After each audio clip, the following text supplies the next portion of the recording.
if your staff goes, yeah, no worries, let me bring up the website and do that for you, you all of a sudden have broken your scope. You're not an SAQA anymore because we've got workstations that are processing credit card data. Yeah. And it wasn't designed to do that.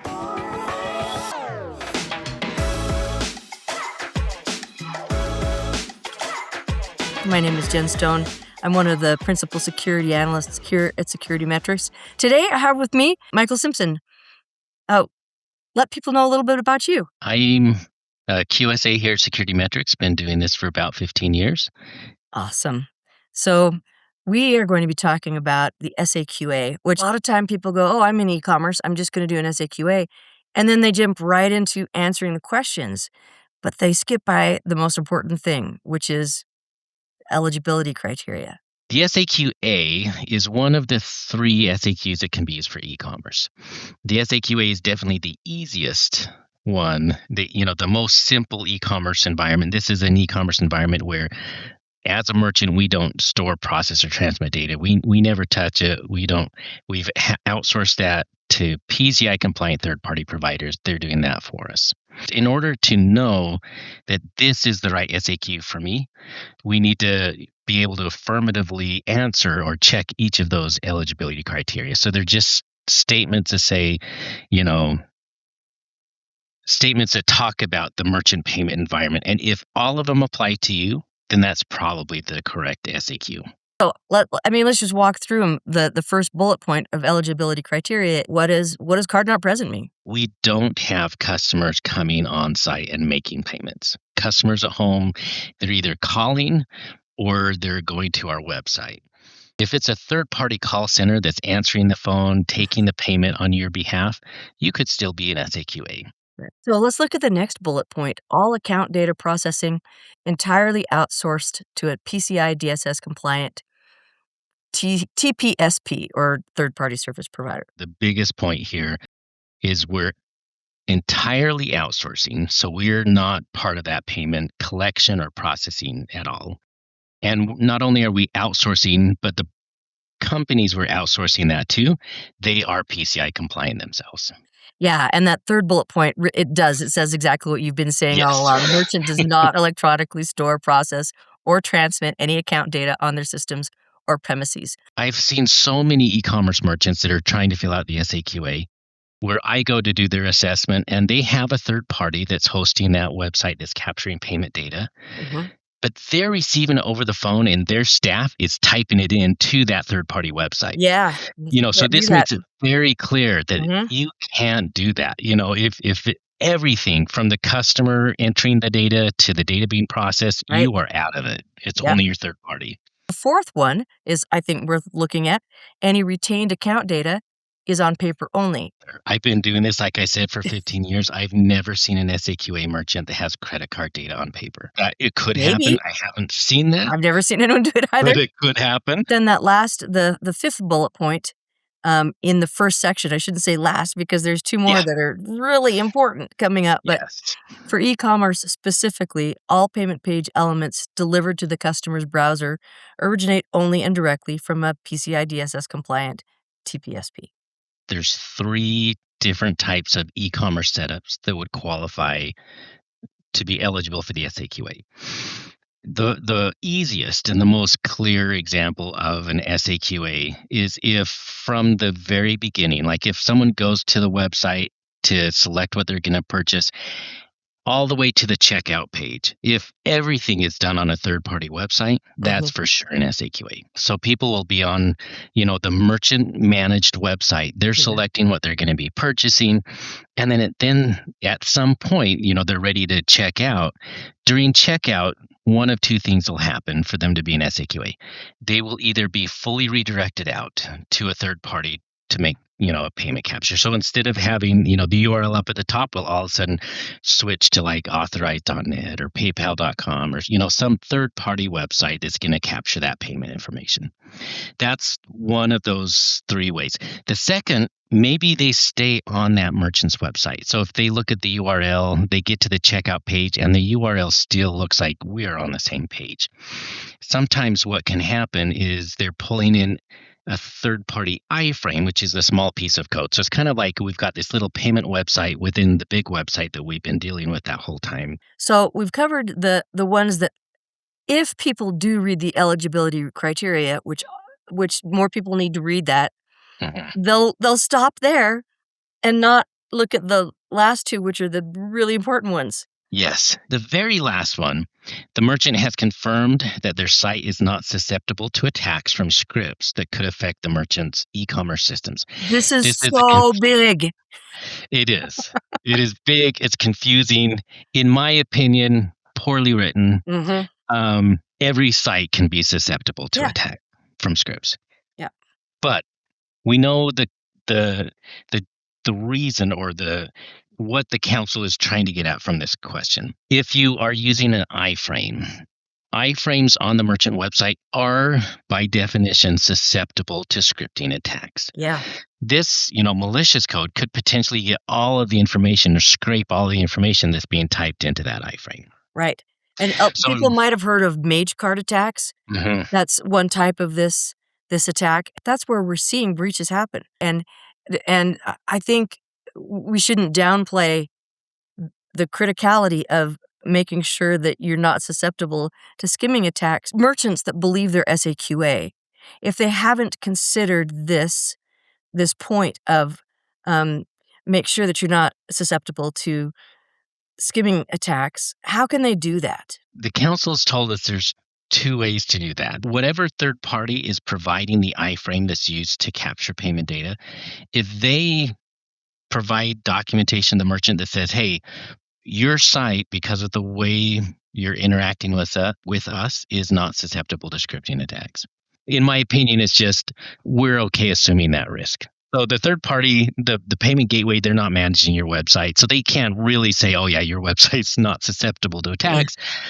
Technically, the council said you can check that box and move on. The other way that the council has said that we can check this box if we're using iframes to capture payment data is to be compliant with requirements 643 and 1161, those two requirements that they took out of the SAQA between version 4 and 401. Yeah. People said, oh, well, it's not necessary anymore.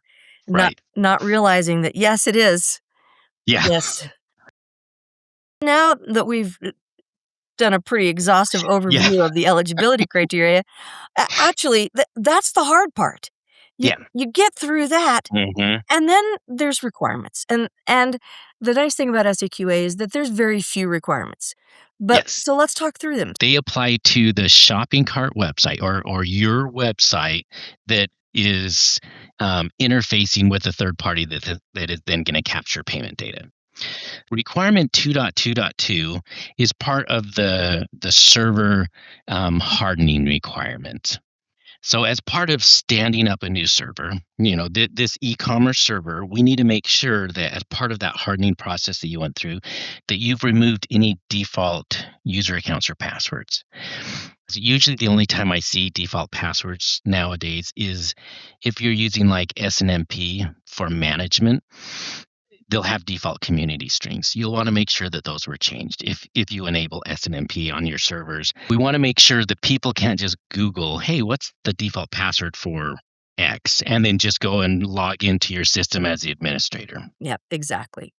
Requirement 6. There's only two there, 631 and 633. 631 says that we have a vulnerability management process in place. So we've got policies and procedures that define how we find out about vulnerabilities that could affect that server or any applications running on the server. We have a way to identify the criticality or the risk that each of these vulnerabilities pose. 633 is specifically patching vulnerabilities. So we also need to have a patch management process that would include, installing these critical and high security patches within at least 30 days from the time they're right. Okay, so requirement 8, also some technical ones, and this is the biggest set of requirements, per requirement. This is all about user authentication. And again, it's authenticating to the server. One thing that some people mistake, this is not like if if you have an environment where your customers have to authenticate into your system when they're making purchases, this doesn't have to do with your customers. This is your administrator. Your developers are logging into the server to make changes to your website. How are they authenticating to that server? So, unique IDs, group or shared credentials, tightly controlled. If there's a business justification, I have a hard time accepting that there any type of group or shared credentials is necessary.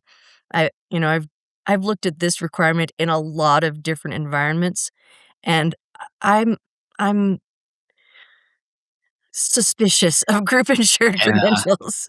In version 4, I think the council came to the realization that, a lot of people, while they may not actively use group accounts, they have break glass accounts that are not tied to an individual. Okay, yeah. Yeah. So they might still have an administrator account or a root level user that just in case everything goes wrong, maybe we just have one admin, Lisa's our admin, and she just won the lottery and is gone.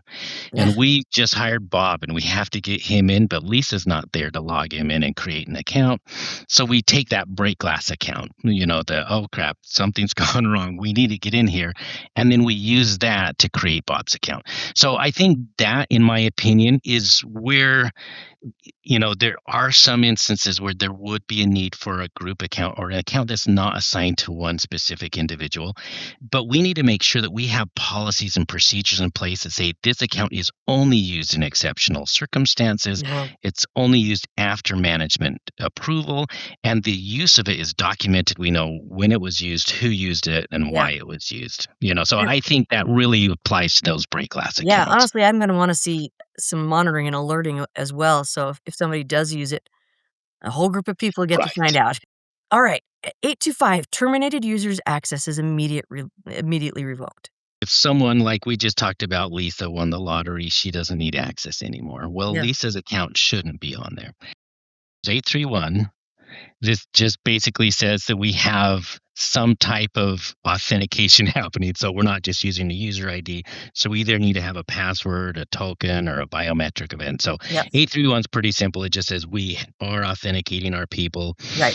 835 talks about the process that when we're creating new accounts, like we just hired Bob, we shouldn't always, when we set up his account, his temporary password, if we're creating one, shouldn't always be temp123. Because then we know, everyone knows, they just hired a new administrator. I'll bet I know his password.